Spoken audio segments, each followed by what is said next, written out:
Hey everyone, glad to have you guys here today and welcome to the community with eXp Realty. We are so pleased that you're joining us, and we've got a really special one today because I can't tell you the number of times that people have asked, how do you set up your business in real estate? And so we thought, who better to do this than one of the very best business leaders that we have inside the community and frankly, inside the company. Jake Rockwell, his team has closed over $1 billion lifetime. That's incredible. I don't know what that is, 600 trillion sales, something like that. I think they closed over 550 units last year. Absolutely astounding. But he's also a really sophisticated business owner and knows how things should be set up correctly so you can avoid some of the typical pitfalls. I'm going to go ahead and bring Jake up here on stage, and then I'll get up our live streaming into the Facebook group. Jake Rockwell, how you doing, my friend? Good. What's happening, Jeff? Oh, it's good to see you, man. This is an exciting topic. I love this topic. And I think who better to do this than you, man? Yeah, I've done this for years and have had obviously multiple businesses. And back to the EXPCon, yeah, I've got my EXPCon ticket. They are cheaper. There's also the regional events going right now. I just bought a regional event ticket. They're only $49 or $50. I think there's one in Seattle, one in Arizona, one maybe in Sacramento, but a couple of us are going to go up to Seattle. So I'll be flying up next month on that. So everyone should have gotten an email for that. Anyway. Businesses. So it's funny. Early on, when I would think of a business, it was like, and I wanted to start a business or do something, the very first thing I did to make it feel real was to set up my business structure and get a bank account and a debit card and all of that. And so it was that's what made me feel like, okay, I'm going all in with this business. And so I would set it up, I'd create the logo, the business name, and register it and do all that type of stuff. So, most real estate agents are self-employed. And for those of you that follow Kiyosaki, you got the 4 quadrants. We're employed, self-employed, we're business owners, or we're in a passive bucket, right? So real estate agents are generally self-employed, and what we're going to talk a little bit about today is setting up the business and setting it up as an LLC, potentially showing you ways to save on taxes with that. Now, first thing I want to get very, very clear, I am not an attorney. I highly recommend getting an attorney if you want. I do not necessarily use an attorney to set up my own LLCs when it's just me and my wife as partners. If I set up a company and I partner with another person other than my wife, then absolutely would get an attorney to draw up that LLC. So just know that all I'm doing today is showing you what I've done over the years with multiple businesses. And I'll share exactly what I've done. Use it if you want, but if you want additional advice or legal advice, you've got to talk to an attorney. And I can give you recommendations for local ones for those of you that are local here. So real quick, how many in the group right now are not in the state of Oregon? And if you could just put in the chat, like what state you're in. Open up the chat. Puerto Rico. So what I'm going to be talking about when it comes to setting up the LLC, I'll be able to cover, there's 3 points to setting up an LLC, and one of those involves the state. Okay. The other 2, it would be pretty much the same for the most part for any other state, but each state's going to have a little bit different things going on when you're registering an LLC. So what I show, some of it may not pertain a little bit to your particular state, but the 3 main things will get covered. So let's jump into sharing my screen. And Jake, while you're looking at that, we had Georgia, Arizona, Nevada, Oregon, Hawaii. So a bunch of places represented. We got someone up bright and early there in Hawaii. Very nice. Right on. So, all right. So, yeah, business structure, LLC, and some of the advantages. Again, we talked about legal advice. I'm not an attorney. Don't take it as that. I'm just sharing what I do. Okay. So what we're going to try to learn is why run your real estate business like a business, setting up the LLC, filing as an S Corp, which equates to less taxes paid, general business strategies and things to consider, things that I do with all my businesses. I have a separate LLC for my business brokering business as a real estate agent, having the team or whatever. I also have a separate LLC for the ownership of my properties. And there's multiple ways to do that, but right now I have one LLC that owns all of the properties. There is a better and a more complicated structure that goes beyond that can involve trusts or a separate LLC for each property. I'm not going to get deep into that. I will probably be making my next move will be involving a trust that also encompasses an LLC and a property management company and all that. But we're not going to get into that. This is just more on the base because most people haven't even started with an LLC. And I think that every real estate agent should be creating their business as a business. When you are a sole proprietor and you are self-employed, you're being treated as an employee. That's why the word employee is an employee. When you structure it as a business, then you're treated like a business owner and you run it like a business owner with the mindset of a business, right? We look at all factors. We look at income, we look at expenses, we look at taxes, we look at all that as a business. Like I mentioned earlier, when I first got my license, it wasn't probably 2 months before I had my own logo. The business name was just Jake.Rockwell, but it had a logo. And so, and the LLC was formed from the very beginning. So let's jump in. First, we'll just talk a little bit about LLCs and setting those up. Basically, there's 3 things that need to be done to set up an LLC. And these 3 things are, and this should be the case in every state. These 3 things are needed to go create a bank account with your business. And then that way you have a separate bank account. Obviously, you can set up a business bank account as a sole proprietor. But if you're going to set it up in an LLC name, you need these 3 things. And the reason, I don't know how many people, I know multiple people on my team currently, they deposit their money into their personal account and they write their expenses out of their personal account. So basically they're mixing business with personal. And I highly recommend against that. It's an accounting nightmare, as most of you know, when it comes to the end of the year, if you're operating that way. But it creates another opportunity to really open your mind onto what's a business expense and what's not. And I'll get into a little bit of that. But the 3 things needed for setting up an LLC, obviously creating an LLC operating agreement. And I originally got one off of a CD back in the day. I don't know if they make CDs anymore, but that was just right after the cassette tape. And on the CD, they provided me an LLC form and the instructions. And so I had that for years. And then all I do is I just take my old LLC from another company and then reword it. I am sharing my screen, right? Yes, sir. Everyone can see. Okay. So for example, here's a sample LLC agreement. The link is in this slide. I will send this. You're welcome to use it. I've sent it to other people. You just change the stuff, right? You just change the dates, the names, and all that kind of stuff. It is a very simple LLC operating agreement, but this is something, because it's just me and my wife, it doesn't really matter what it says in there, but the bank needs it.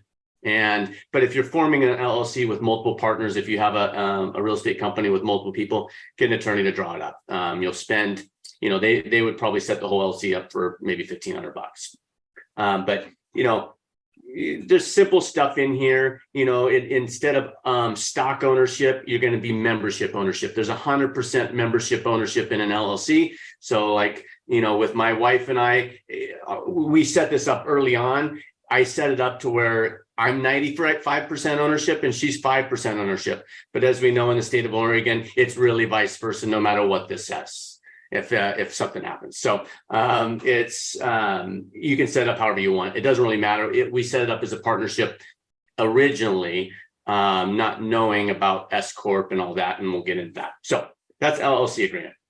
Second thing you need is you need to register your LLC with the state of Oregon or whatever state you're in. In our state, we go to the Oregon Corporation Division. you register a business online. And what I would do first is I would do a name search to see if my name is available in my state. So, for us, Rockwell Real Estate, and if no one has anything that's exactly, then I'll register that name as an LLC. You do have to log in first, and I guess I can log in and create an account with the state. And this is where you'll manage your LLCs. Like, I think under work list is where it would show. I guess I don't have any LLCs. I don't know. Maybe I'm in the wrong area.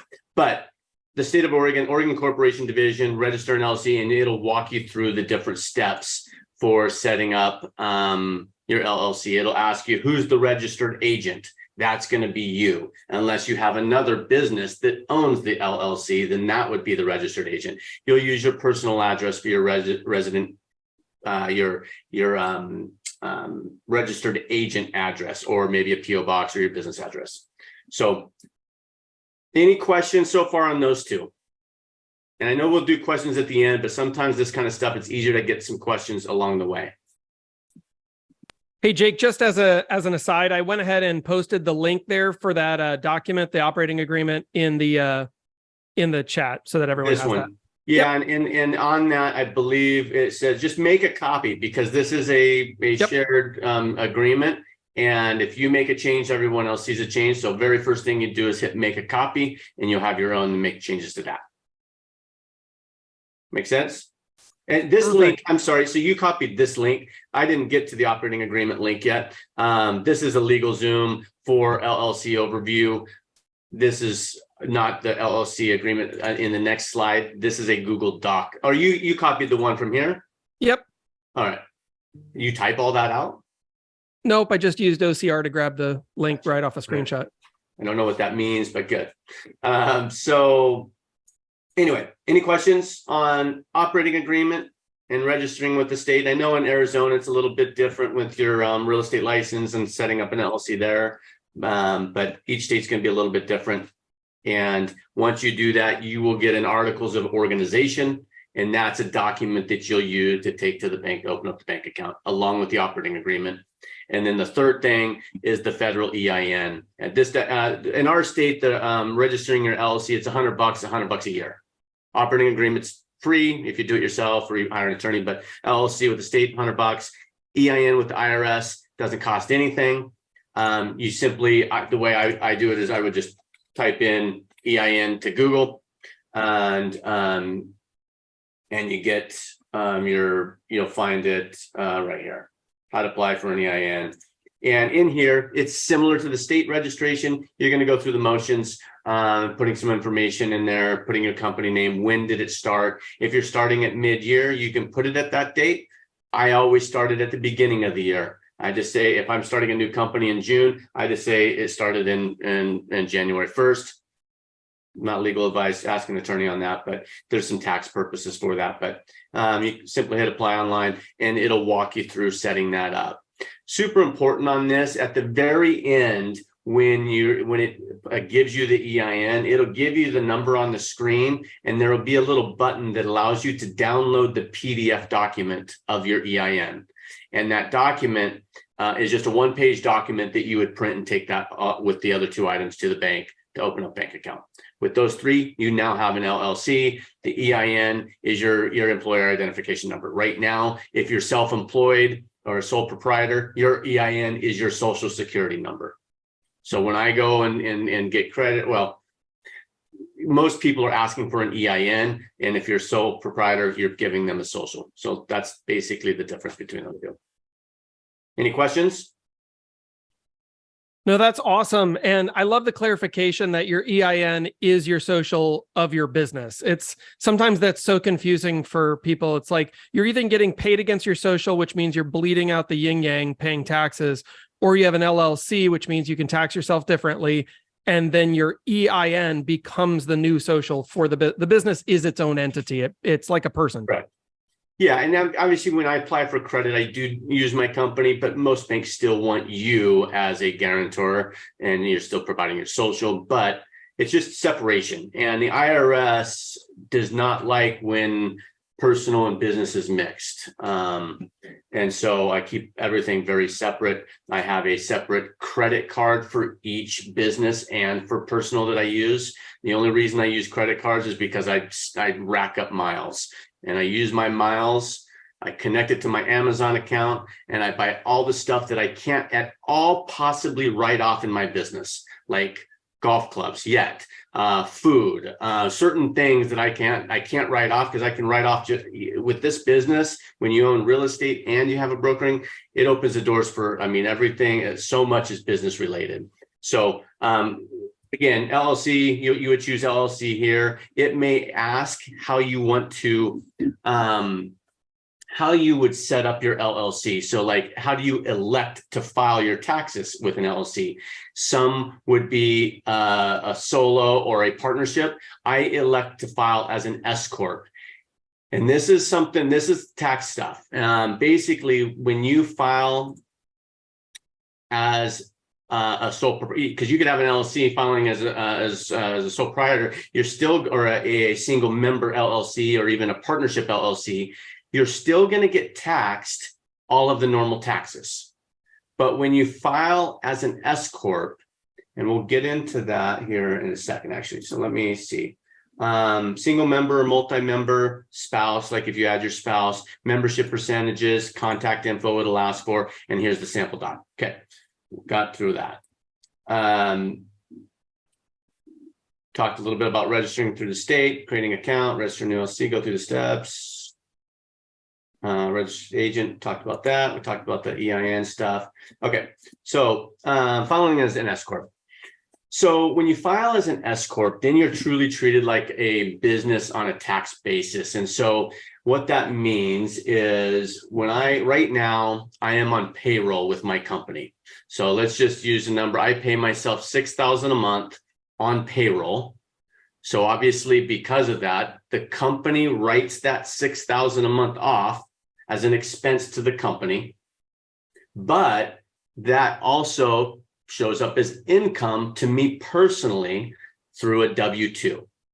Following me? So you have business write-off of the $6,000, and then income to me. So it's not like I'm getting away with it without paying taxes. I'm still going to pay taxes because I made $6,000 income, but it's going to get the full W-2 taxes, which includes FICA tax, Social Security, and Medicare, along with state and federal income tax, unless you're in a good state with no state tax. But so that $6,000 at this now, because I file as an S Corp, is the only part that gets taxed at that full amount that has the FICA, Social Security, and Medicare. Now, let's just say that business made $100,000 and it got to write off the $6,000. It obviously has a lot of other write-offs, but we're not going to act like it did right now. So so basically the company netted $94,000. Obviously, there's a lot of other expenses. It's not going to net 94. It's not going to be just my salary. But just for example purposes, it nets 94,000. Now that 94,000 in an LLC is going to be a K1 to you, which is similar to a 1099 or a W-2. It's going to be a document, because that income, that $94,000 of income will flow into your personal tax return, 94,000. The difference though, is it's going to be dividend income, business income. You will not, and business and dividend income does not get taxed with Social Security, Medicare, and FICA. In our state, that equals about 14 to 15%. So imagine you made $100,000 in income after all expenses paid. That's $15,000 of just these three pieces that you're going to pay towards taxes. If you were to give yourself a salary of say 6,000, and then the other 94 was business, what's 15% of 94,000? That's the savings in taxes. It's it's $10, $12, $15,000. That's a considerable amount. Who wouldn't want $1,000 more a month? The way I look at it is it's literally having someone hand me $15,000 and I turn and put it into the trash can, because I don't know about you, but I don't get a lot of value out of paying tax. We just keep paying it, and then it keeps going. We don't need to go into that conversation. So is everybody following me on the S Corp? Any questions on that? So Jake, sorry. Yeah. I always forget to unmute the TV, not the computer. Okay, so you're basically, are you going to compare the benefits of an LLC versus an S Corp? Because I heard kind of the structure, but what isn't it? What's your preference? So this is the same. So I'm not an S Corp. I is an LLC electing to file taxes as an S Corp. The business structure is an LLC. I would not form an S Corp because it's a whole nother complicated process that requires there's rules and stuff. LLC is supposed to be simple and still give you the protections of limited liability, but you can elect to file as an S Corp. So I am not an S Corp. None of mine are an S Corp. I just elect to file as an S Corp. My LLC files as an S Corp. When it comes to tax purposes, your CPA will know exactly what you're talking about. And a lot of business, and this isn't just for real estate agents, for anybody, it's a way to separate the self-employment stuff from business ownership. Because business, and you have to pay yourself a reasonable salary to make sure this doesn't, go awry. So what's a normal salary? I figured, $72,000 a year is an average income for a realtor or a manager of a real estate team. That's what I get paid. But because I own the business, I make this other income. I don't want it to be hit with Social Security, Medicare, or FICA tax. So again, to clear that up, it's an LLC. A one-page document allows me to file as an S Corp. And that way, when you file as an S Corp, I can now put myself on payroll. I call a payroll company, pay $50 a month, and I get a paycheck every month. Or you can even simplify it. At the end of the year, you can do a zero payroll, a net zero payroll, a one-time payroll, and say, hey, I paid myself $70,000 this year. I just need to pay the taxes on it as an employee. And then they'll pull money out of your funds, out of your bank for the tax purposes, and you'll get a check of zero because you already took that draw throughout the year. Consider it a draw, right? I paid myself $72,000 this year with a $72,000 draw. So then all the payroll company is going to do is get the taxes and give that to the state, feds, and Medicare and all that. So you can do it once a year. You can do it monthly. I do it monthly. And when you do that, now when you do the tax, because you'll be doing a tax return with your LLC and a tax return with your personal, right? The W-2 will go to your personal, and then what's called a K-1 will go to your personal from the LLC. So whatever, the LLC will never pay taxes. Well, I rephrase that. In the state of Oregon, we pay a hidden sales tax. But when it comes to income tax, the LLC will never pay taxes. It'll just issue a K-1 on the profit of that business to you. And that K-1 now will not get taxed with those three miscellaneous taxes: Social Security, Medicare, and FICA. Follow me? Yeah, I didn't know you could do just the filing as an S Corp. That's interesting. And then I saw somebody say they need a new attorney. I mean, having the right professional has saved us thousands and thousands and thousands of dollars. When we switched, somebody who has an idea instead of just taking your numbers every year. I mean, it was amazing. Yeah, this is CPA stuff. Once your LLC's file set up, then it's CPA stuff. CPA knows exactly. If they don't know this, get a different CPA. CPAs are like real estate agents. Some are better than others, but so yeah. It's just Jake. an easy one. Yeah, go ahead. Yeah, I mean, first off, I love this. And, for anyone who's wondering, like, is this really right? Yes, this is absolutely correct. This is what we do. I'd love it. I know that we have our own here in Puerto Rico bookkeeper, and they handle all of our stuff for us. We've got kind of a one-stop shop operation that's putting all of our stuff together. You were mentioning a bookkeeping service that you use. Is that national, or is that a local type of a service that you're using? I don't know if you'd be willing to recommend. Yeah, I use Streamlined. They're based out of Arizona. They do, and this would be probably, I don't know that I would recommend them for, just depends on the size of business you have, right? Yeah. They do the books for my real estate holdings and brokering, and they do the books for many, many teams and real estate companies across the country. So they know what the industry looks like. I can set up a meeting and they'll tell me how I'm comparing. But they dial in. I mean, it's not just money in, money out. They're breaking up the commission check, telling me exactly what's going to EXP stock and all this stuff. They're doing a full-blown, perfect setup book. Yep. They give me an awesome dashboard that shows my P&L and all that stuff. But I pay for my level of business for brokerage, I'm paying $600, $650 a month. Yeah. And for my other one is $250. So I don't know that that's necessary. For years and years and years, I did QuickBooks, and that's the last slide. QuickBooks Online. It connects to the bank accounts. It draws in, pulls in all of your expenses, and then all you do is change the category. What was it? Advertising, telephone, rent, whatever, right? Income.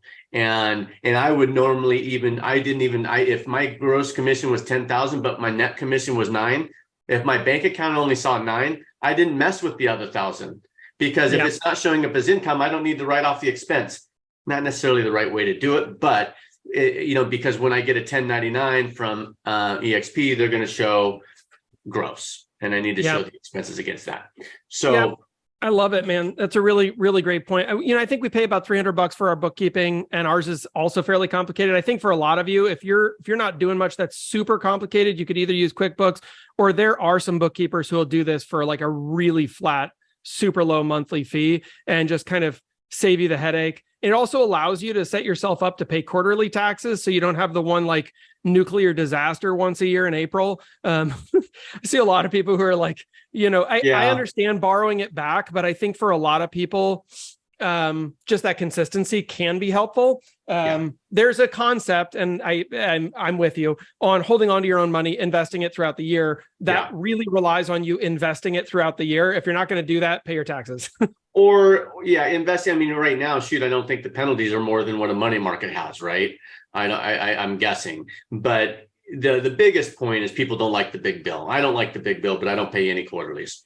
I pay the penalty, but I do pay my taxes on time because I don't like to pay interest on my money. But anyway, someone asked, single member LLC holder here, curious if your thoughts of having a trust own the LLCs for estate planning. I turn 50 next year, and trust is my next step, and figuring that out. I had a meeting with someone that really in the know, attorney wise, on a structure, and it's really how do you protect it. But there's multiple ways. I don't want to get into it because I don't even quite remember all of it, but that's when you definitely want to hire an attorney. And trust owns the LLC is what I believe, or it could be vice versa, one of the two. And then there's multiple facets to it that involve depending on if you're involving real estate and all that. So let's see if there's other questions. Businesses and LLC, is there a minimum amount of profit income you need to make for the LLC to set up to save you money? I mean, if you're doing 4 or 5 deals a year, then it might not be the time to do it. However, when I set up a company, it forces me to do better. It forces me to act like a business and go all in, right? And so, I mean, and that's why it may not make sense if you're not getting consistent transactions every month, which most real estate agents aren't, and that's fine, but you can still do a once a year payroll where obviously you're putting, so just visualize this, your commission check from EXP goes into your company name, and you deposit that into the business bank account, right? And that goes in there when you have an LLC. Whenever you need to pay personal bills, you're just taking a distribution from your LLC and putting it into your personal account. There's no taxes on that. It's no taxes. You're just taking a distribution. When the LLC needs money to pay the bills, you're putting money in there from your personal, and that's called a contribution. I do that every once in a while. I take lots of distributions. Ideally, I don't do any contributions, right? Because that means we're not making enough money to pay the bills. Earlier this year, I did have to do some contributions, but so now I have this bank account, this business bank account, all the income goes in there, and I draw off of it for my personal expenses, or I get payroll. But sometimes the payroll, because I don't want to, 6,000, depending on your lifestyle and your bills, your payroll may not be enough to pay all your bills. So you'll get your payroll if you're doing it monthly, and you'll take a distribution. The payroll will get taxed through the W-2 and through, normal, like a normal employee. But the distributions, that will not necessarily equal your profit at the end of the year. Ideally, your distributions are less than your profit. Otherwise, the banks or the business doesn't have enough money to pay the bills. So now you have this business bank account, and what I have is in my money clip, I've got 3 cards, and they're either debit cards or credit cards. I use credit cards because I rack up a ton of miles, and because I run everything through my credit cards. But I pay the credit cards off every week because they max out every week, depending on the limits. And so I pay them off. I never pay any interest, but I get a lot of miles. And so when I sit down at a meal, or I go to a store, or I have to pay something, I stop and I think, is this business or is this personal? Could this be business or personal? Am I having a business related conversation with the person I'm with? When I go down to Cabo on Monday, I have a rental property there. The business paid for that flight. It's going to pay for some of the stuff down there. When I go to Vegas, I've got a real estate agent on our team. I think Ryan's on the call. That's getting written off with my business. Now, I'm not going to write off every meal and my gambling or anything like that, but because, there's red flags there, but it's reasonable to think that I can write off. I write off my wife and son's flights. She's part owner in the business. My son is on payroll, even though he's 13. That's another strategy for tax purposes that maybe I'll touch on real quick. You put your kid on payroll for like $12,000 a year, up to $12,000 a year, document what they're doing to help you. They're not going to really pay any taxes, and you're writing that off. And now you can open up a Roth IRA or an IRA, but I recommend a Roth. And so you start building up a Roth for your kid or a retirement for your kid. You're getting a write-off. The money's going to go to the kid anyway, eventually, right? So it's a great way for you to save. So it's just putting money in buckets, right? That's what I do with most of my income. I put it in the buckets. I put it into assets that make it very difficult, whether it's real estate, my son's future, crypto, stocks, whatever, collectibles, gold, silver, all of it. So anyway, that's putting your kids on payroll. And because they're on payroll and they get a W-2, they can now open up a retirement plan, a Roth. Questions? Use a payroll company. Yeah, or you put in there. Yeah, I mean, there's simple payroll companies that are, cheap. Again, if you do it once a year. So imagine you took draws all year, distributions off your business. At the end of the year, you're saying, okay, reasonable salary is $50,000. I made $100,000. I already took all the money. Called the payroll company one time. I'd like to call in a payroll for $50,000 salary to myself, but I already took the $50,000 as a draw. And so then all they're going to do is figure out what the taxes, Medicare, all that stuff is based on 50 grand. And then you've got to pay that now, but you're going to pay it anyway because in April, right? So you do that by the end of the year, you're going to pay that. And so now that's paid. Now you actually have some of your taxes paid as well. And you put yourself on payroll without having to do it every month and paying the payroll company every month on it, if you want to do it simple like that. But you'll have a little bit of a chunk that you'll need to pay at the end of the year because you need to pay the state, federal tax, Social Security, FICA, and Medicare. Make sense? Hey, Jake, Aaliyah has a great question here. She says, is there any complication with setting up your direct deposit from EXP to your business rather than directly to your own name? And also then she has a follow-up on that. Is there any difficulty in changing your direct payment if you have it directly under your name and you later want to switch it to your LLC? No, you just go into the accounting department of EXP World and let them know that you want to get paid as a company. There's probably a form or something. I don't know what the process is, but just go in there. They'll walk you right through it. Many people do it. And when you do that, you'll now get your checks as an LLC. You're going to now give them a new bank account for drawing off the fees, your monthly fee or whatever, and for deposits if you're getting a direct deposit. Most of the time we're getting checks. Some states may be different, but we obviously still get direct deposits too on referrals and stuff like that. So yeah, just go to the accounting department in EXP World. They'll help you get that all handled, no problem.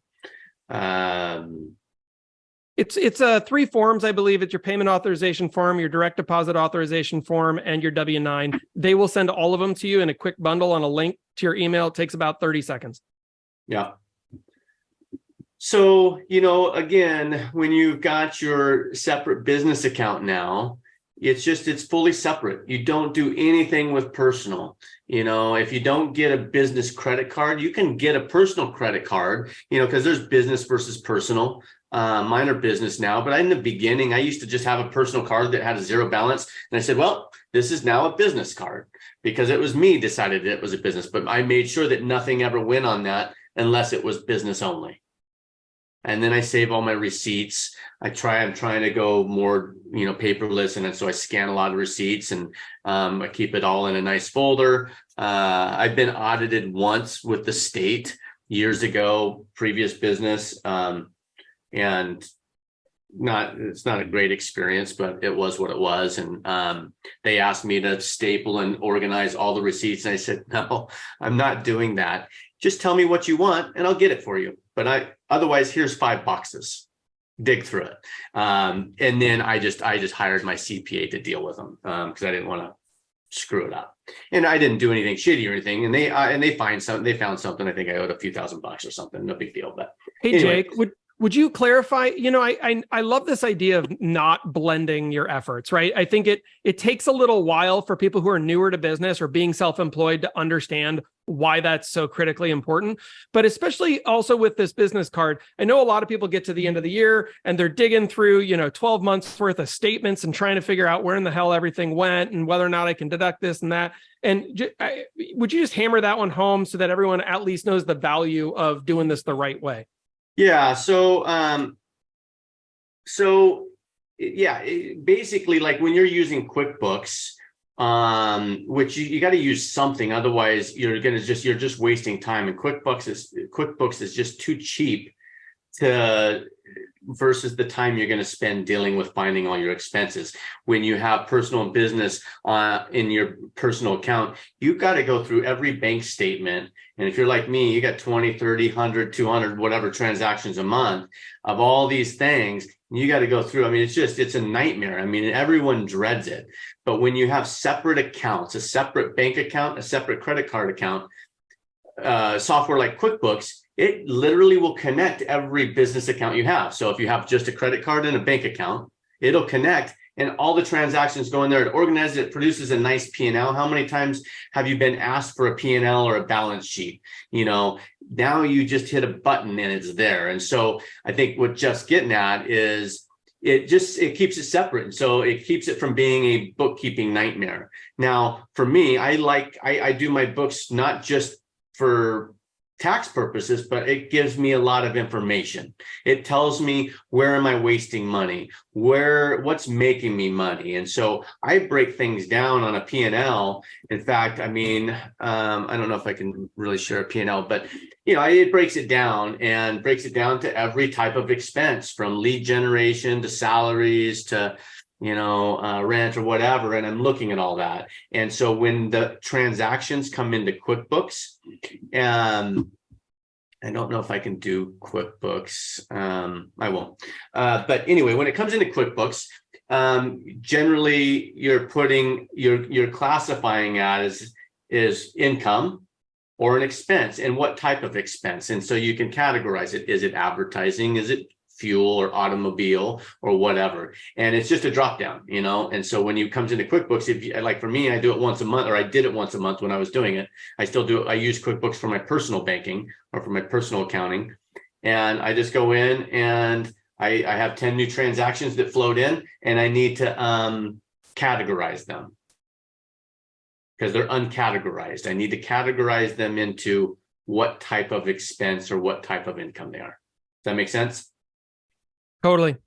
So with my real estate holdings company, I have one LLC, and it's like, well, some people probably have it all mixed, where all the rents come in to the top and all the expenses are all mixed in, and then you get no information. What's the profit on 123 Main Street versus 245 Main Street, right? So you don't know. And so a good bookkeeper, or you can do it in QuickBooks, will class it. So it will be a class. So each property within my books is a class. So now I have like a mini P&L for each property. And I do that in my real estate business because we have multiple locations. So I've got a location for, Vegas and Coos Bay and for Southern Oregon. And so now I can see, okay, how profitable are we in those locations? So it's called classes. What else we got? Questions Jake, wise. really quickly, and I wanted to pepper this in. Well, first off, Ante Williams, great agent out of Atlanta, Georgia, by the way, says he uses Wave apps. There are a bunch of options for like QuickBooks alternatives. So if you want a free one, there's one. Cool. And that's slick. So thanks for sharing that, man. I love this idea of being able to set it up once. And what's interesting about all this software is that it tends to be learning based. So you set it up once, you kind of hit classifications, but if you're going to the same place and doing the same thing, the software learns and it gets smarter as it goes. So it's like, you dropped this in to this category. It'll just automatically update it as your category. Yep. Like it knows that it's rent because it's the same amount or the same name of the company. Time savings is incredible. And the other thing that I wanted to mention is I know a number of agents are like, oh, my transactions are down 10% this year or 15% this year. If you're not currently doing an S Corp election, you could offset all of your financial losses for the year just on your taxes. I just want to make sure that's clear for everyone. Literally, we just gave you a quick track to like push money back into your accounts because saving money is the same as earning money. Money kept is money earned. Yeah, and when you're writing something off, and I mean, I've got a good friend that makes large amount of money, and he doesn't write stuff off as much. And I'm like, dude, you just spent $500 on that. That is clearly an easy business expense. And if I were to buy, I think of it as if I'm spending $1,000 on personal versus business. When I every time I pull out my credit card, I joke with cashier. They say, yeah, I want my IRS discount.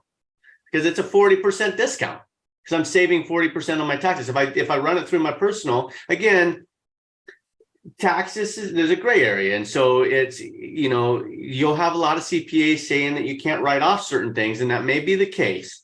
But here's my philosophy when it comes to taxes. If you hide income, that equals jail time. I do not hide income. I deposit all my income. When I write something off, and I write it off as an expense because I believe that I can, because I believe it's real estate related. Some people say I can't write off my membership at my country club because everyone says you can't. I do because I believe I can do. And when the IRS comes knocking and says that I can't, I will say, I'm sorry, how much do I owe? But they're not going to send me to jail over it. It's a gray area. The write-offs and expenses are a gray area, in my opinion. And, obviously you can't get malicious with it and fully cheat. But in our business, there's so much. How is it not a write-off? How is the country club not a write-off for me? Because every single time I step foot on that property, I'm talking about real estate with somebody. Same with, other expenses, traveling, when you're traveling, are you looking at real estate? Are you, for me, like if I go to Hawaii, am I deciding to try to expand into Hawaii? Who knows? Again, I don't get belligerent with it. I want to really feel like I can justify it in my mind so that when I have that conversation and the 5% chance or the next to nothing chance of getting audited. I pay plenty of taxes. It's not like I don't pay any taxes, but if they come knocking, then how much do I owe? What are the penalties? I think that the value, the cost of that and the chance of that versus it not getting audited and is there's a big difference there. Well, and it's a good thing to remember as well. Most of the people on this call, if you're not already with EXP, welcome. Hope you join us. Get back to the person who invited you today.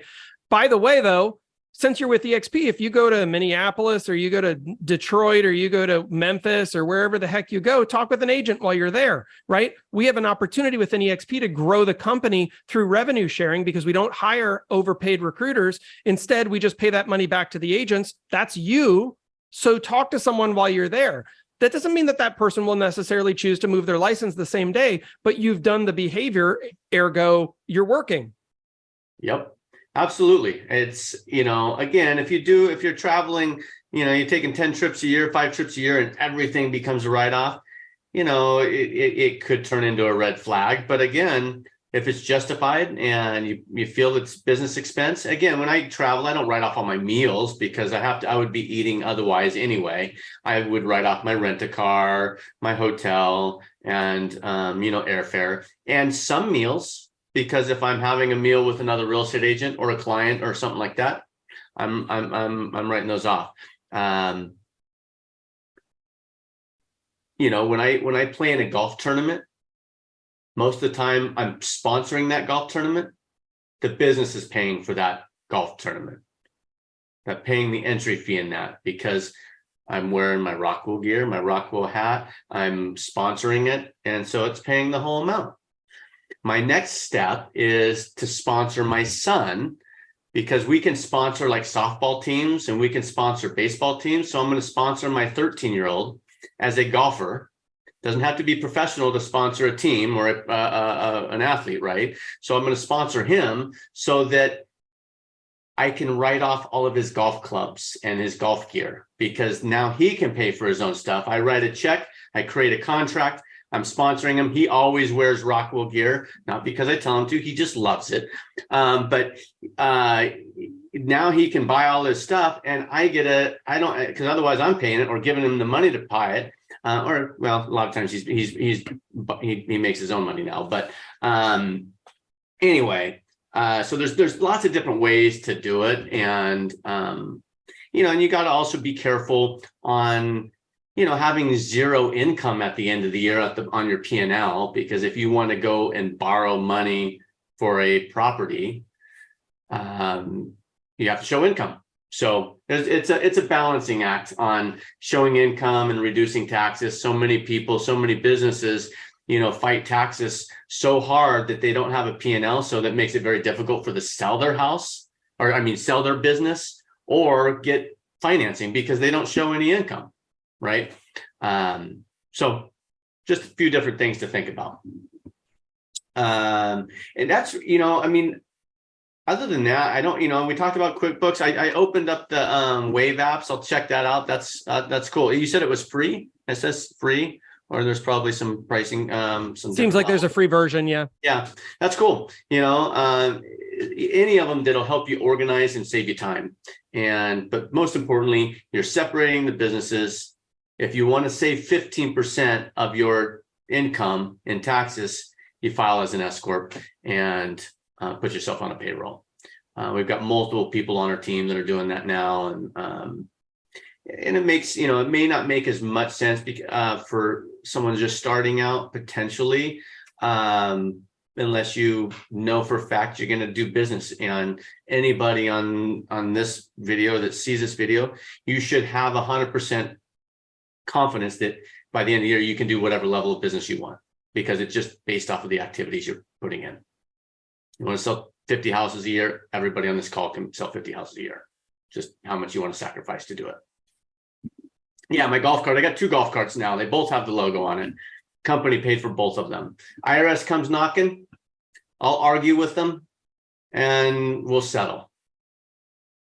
I love that. And by the way, I love this idea of saving 15% of your taxes. Sounds like a Geico commercial, by the way. But I will say one thing about that, guys, and just in case you didn't know, it's not too late to switch that for the year. Just in case you were worried, well, it's October 25th. What do I do? Great. First off, talk to your CPA, your lawyer, whatever. We're not legal advisors. We're not CPAs. However, I just know from experience, you can create a CPA or a LLC on December 31st, and you sign it and you say that it opened on Jan 1 and you're good to go. Jan 1, do an end of the year payroll, and boom, you got it. You don't need to pay yourself the payroll. You just need to pay the taxes based on that payroll by the end of the year. And now you're an LLC filing as an S corp, and all the extra money that your business made out over your payroll is now taxed at 15% less, or whatever the amount is. So yeah, and there's lots of, I mean, a lot of my expenses in my business are on the promotional side of things. Because there's some expenses that, you know, you can only, I think meals, you can only write off 50% or something like that. There's some rules in there. And so my bookkeeper, you know, puts it into the right spots so that it's where it's at. I use ways, coordinate with home showing something. Yeah. So this is, yeah, miles. I mean, like my vehicle is paid through my company. The payments on my vehicle, if I have a payment, the registration, the insurance, the gas, everything gets paid through the business. Now, obviously, you have two ways of writing off a vehicle. It's either going to be based on mileage or based on actual expenses, and you'll get the greater of the two. I think mileage is at 65 cents a mile, and you figure out, as long as you track your miles, you have to, you're supposed to track all of your miles. And when the IRS comes knocking, I will have a document showing my miles, or I'll pay, depending on what the tax is. Because if there's a balance there of how much time do I want to spend on it, and the risk of having to pay taxes later if I get the door knocked on. And if they say, oh, you owe $3,000, was the $3,000 worth the time spent doing all the work? And sometimes for some people it may not be. Well, I don't know if this is still live. There was advanced depreciation on vehicles for a period of time there. So just keep an eye on different tax incentives that pop up from time to time based on administration shifts and, ideology shifts at the top of the country. And just remember that certain administrations are going to reduce taxes for business owners and certain administrations are going to increase taxes for business owners. So you'll always kind of want to bob and weave and navigate that. And this is another reason some people see CPAs as an expense. Your CPA should be saving you money. And if you're confused about that, or your CPA is not saving you money, then get a new CPA. Yeah. Like, good ones will help you for sure. Yeah, and I probably need to get a new CPA. I mean, my bookkeepers are great, but CPA, I feel like I'm going to my CPA with the ideas that need to be done, and he researches it. But I haven't made that move yet, but that's probably soon in my future to make that change. Yeah. Any other questions? Well, you may have gone over this, Jake. But so you pay taxes at the end of the year. You don't pay it quarterly, correct? Correct. Other than my W-2 taxes, I pay because they take it out of my check and pay it. Okay. And then you may have said this, but what are you taking out? This is kind of, I get different numbers of what we should do and what we shouldn't do. What percentage are you taking out, putting into the separate tax account to have for the end of the year out of every check that you get? Well, you look, I look at it on a monthly basis. So I look at what my profit is. So if my profit's $5,000, then I'm taking, you should be taking your tax bracket 30% or something like that, 25, 30%. I do it a little bit differently. After crashing 10 years ago, I'm like the old people from the Depression in the way of what eliminated most of my stress in my life, because money is normally the most stressful thing in life, is the easiest fix to that is a big savings account, a very comfortable savings account. So all of my money goes into, I do create buckets, and we can touch on this a little bit since we have a little bit of time, but I create buckets. If you haven't read the book, it's a thin book because I only like thin books, but it's called Profit First. And Profit First is a good book to read. And it's especially for the people that, don't like the big tax bills at the end. Basically, the way I have my account set up. So I got multiple accounts for Rockwell Real Estate. I have an income account where all my checks go into. And then every Friday it can be every month or every Friday for me, because we have, multiple checks with a large team. They all go into that account. And then it's distribution time. Now I take a certain percentage of it and put it into a payroll account. That is used to pay payroll at the end of the month. I take a certain percentage and put it into the operating account, which is used to pay the bills, or basically pay the credit cards, because the credit cards pay the bills, right? But that's what happens. That's the operating account. Then I have a separate account called the tax account. And I do that. I set that up at Capital One. It's hidden. It's not at a normal bank. It's just sitting somewhere. I don't see it when I log into my bank account. It's just sitting over here. Then I have a profit account. So tax and profit. Profit First is the concept behind it. If you haven't read it, is if you have a full-size dinner plate and you fill that dinner plate, what happens? Our parents taught us to finish the plate. So we eat all of the food on that plate, right? If we take a smaller plate and we fill it and we eat it, we're generally full. And so what it does is it takes that money and separates it into smaller chunks and puts it to where they are supposed to go, and allows you to manage your money properly. I love Fridays because I get to distribute to my profit account. And for me, I try to, my goal for my company is to be at a 25% profit margin. It's going to be different for agents, solo agents, and smaller teams and so forth. You probably have much larger profit margins than that. But when you run a larger team, 20 to 30% is the industry standard. And as it gets mega team, I can see it getting down to 15 to 20% because they need a CEO or other management people in place. But anyway, so that goes into that profit book. So doing that distribution, and that's what it's meant for. The book goes into a little bit more detail with that. So read the book, and it tells you, hey, at once a quarter, you take your profit, half of it, you go do what you want personally for it. The other half you invest or put it into, your business or whatever. So I kind of went off on a tangent for you. I was thinking about you this morning, Jason, because of the videos. The viral videos. And I was like, I got multiple of you trying to, battle me with the viral videos. Sorry, going off on a tangent, but I'm coming after you, Jake. Yeah, well, I got 500 views yesterday. No, just kidding. So anyway, did I answer your question? Yeah, you did. So we read Profit First because they have Profit First for real estate agents, Profit First for XYZ. Like it kind of dives into that. So we got to reread that book. One of the things we haven't done, which we'll do now, is we'll do a separate tax account because we have it to where we can see that. And that's too easy to be like, oh, let's just use some of that money for something, right? So and my next question, because you brought this up, would be, you said credit cards. So do you have all of your expenses go off of credit cards, and are all those credit cards under your business name?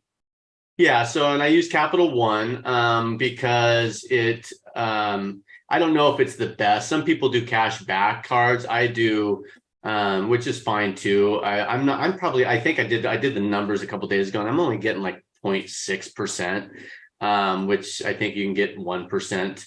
But to answer your question, I've got a Rockwell Real Estate credit card. I have an RRE Properties credit card, and then I have a Jake Rockwell credit card. And they're all Capital One. They're all on a nice dashboard. They all connect to my Amazon account. So when I go and order something that I can't write off, I click the rewards button. I use my rewards for that, because most people think of miles cards, and I call it miles cards or points cards, is for travel. Well, I can write off on my travel. So there's no reason for me to use rewards for travel because I can write that off.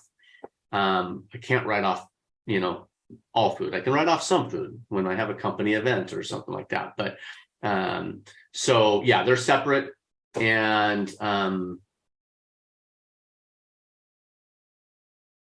separate names on each one.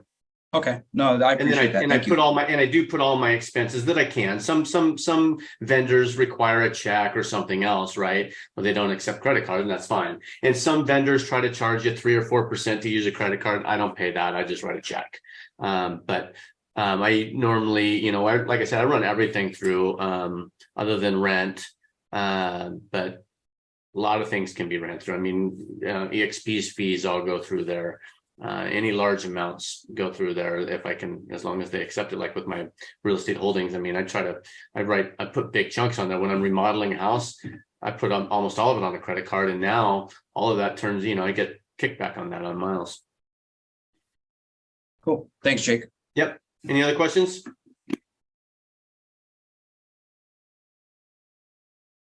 Okay.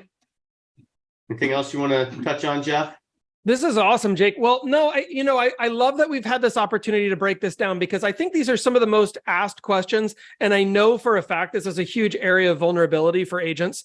And I can even speak from experience, just so you guys know, you're not alone. Tax day or time or whatever you want to call it used to be like the thing that caused me to lose my hair. Look what happened to me, right? And it was awful, right? I just felt like I just dreaded it every year. I resented my country. Like, there was all this stuff. It was awful. It was really emotional. And I'm like, what is this craziness, right? And it's taken me years to really feel like I've gotten a lot of this under control, and to learn even advanced stuff from like Jake about, cost segregation and buying properties and a bunch of other options. There's advanced tax arbitrage. Guys, this is a never ending journey that you're just going to be on. So you have to start to just enjoy the journey, but understand that reducing your expenses, and taxes will be one of your larger expenses for sure, probably your largest in many cases. Reducing your taxes is a positive thing. So focusing on your business, sometimes it feels like I'm spending all this time away from my business. No, that's time on your business, I promise. And so you got to get clean and clear on what you're doing. And if it's a mess, I promise you're bleeding money in that department, and you don't need to be.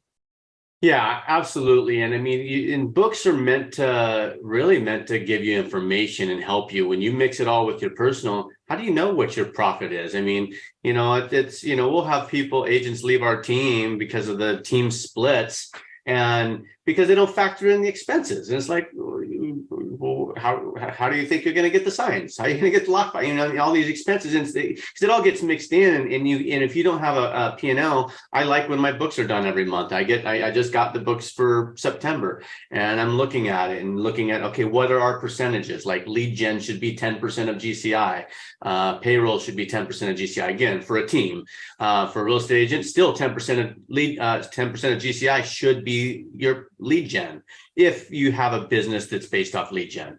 But even if you don't, you're still working your sphere of influence. You should still be spending 10% on your sphere of influence: coffees, lunches, client events, and all that. Because if you're not, someone else is.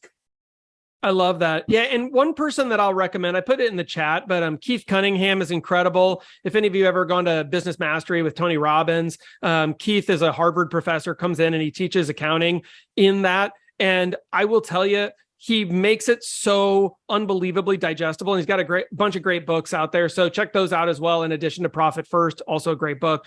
So there's a lot of different ways to learn this. And if you feel, here's one thing, and I've taken this to be true for myself. Whatever you feel like you suck the worst at, try to become the best at that thing. And if you keep repeating that process again and again, you won't have vulnerabilities in business. It's funny you say that, because I think I had that conversation twice this week, where someone said, "Oh, just isn't my strong point." I said, "Well, if you keep that mindset, you're just going to stay here for the rest of your life. If you're not going to try to learn just because you suck at it, and if you have a fear of something like making calls or prospecting calls, it's like, that's exactly what you need. If you're scared to call that person, that's exactly what you need to do." And it's so true. That's the way you grow. Jason, I saw that you unmuted there, partner. Yeah. So you said right now that you have a spreadsheet or a profit loss for every month to review. Is that something that you leverage out to your CPA, your bookkeeper? Yeah. So my bookkeeper provides it. That's part of the service, and most bookkeepers will. If you do it on QuickBooks, if you're doing your own, and I don't be afraid to do your own books. I did my own QuickBooks bookkeeping on on business that did 300 transactions a month. When I had my internet e-commerce companies, multi-million-dollar companies, I was doing my own books, and I was doing it on desktop QuickBooks. I didn't enjoy it, but for some reason I couldn't let it go. But I eventually did, and it's nice freedom. Anyway, QuickBooks is great, and it makes it really easy to produce that P&L, because all you're doing is hitting a button. You hit reports, hit P&L, put the date range, and there's your P&L, and there's your balance sheet. You want to walk into a bank with it, you got a nice professional profit loss, enter your business information in there. It's a pro looking P&L. But yeah, you can do once a month, once a quarter. QuickBooks will let you do it for whatever period of time, right? Our bookkeeper he just provides them, and then if I want a different looking profit loss, like I want it to show percentages versus last year, or comparing it to last year, or percentages against income, which is a really important one for businesses. Like, what is my rent compared to income? What percentage is it? Because I read the Red Book, for real estate agents. If you haven't read that book, it's a good book. It's old, but it still gives you a good baseline on what you should be spending on your business, to treat it like a business. If you're a solo agent, you should still be running like a business and treating it like a full-blown business, and it'll grow that way. Perfect. Yeah, we actually, now that you mentioned it, we did get QuickBooks just recently because we met with a CPA. And he suggested we start off with QuickBooks. So it's $20 a month for, there's multiple levels, but I mean, even if you're doing payroll, you don't have to pay for the QuickBooks that does payroll. I wouldn't ever pay my own payroll. I know people do.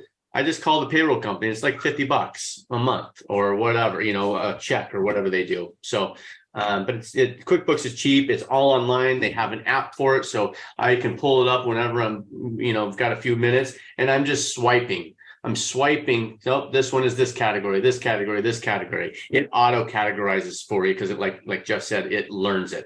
And I would imagine that Wave Apps probably does the same thing, and maybe cheaper. Yeah, I'll be vulnerable here. I know the first 6 years of being in real estate, I didn't track any of this, right? And if we really want to take this serious as a business, I mean, we got to start tracking it. I mean, just like you said earlier, most agents don't know what they made, what their ROI was, or anything. So how can you say, I should be at this group or not this group?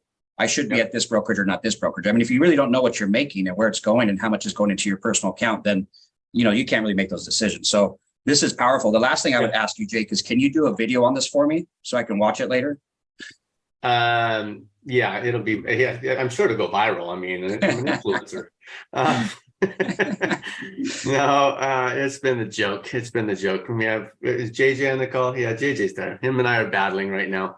He had to teach me something yesterday, and I was like, okay, I'm going to let him. He's teaching me something on how to look at my stats and all this. No, we should all be doing video. I mean, I know we're not talking about video, but video is huge, and there's so many agents that make so much, get all their business off of social media, and it just comes. And so, yeah, I think Jeff, what he meant is, we're recording, but he wants me to make a video and, put it on my reel. Now that I know what a reel is, anyway, it's got to be this way, not this way. I learned that yesterday. When you do a TikTok, you just shake your phone a little bit, right? You just go back and forth. I'm not that advanced, Jake. That's why they call it TikTok. It's just because it looks like a clock. Whatever it is. Gene Frederick calls it TikTok. It's funny.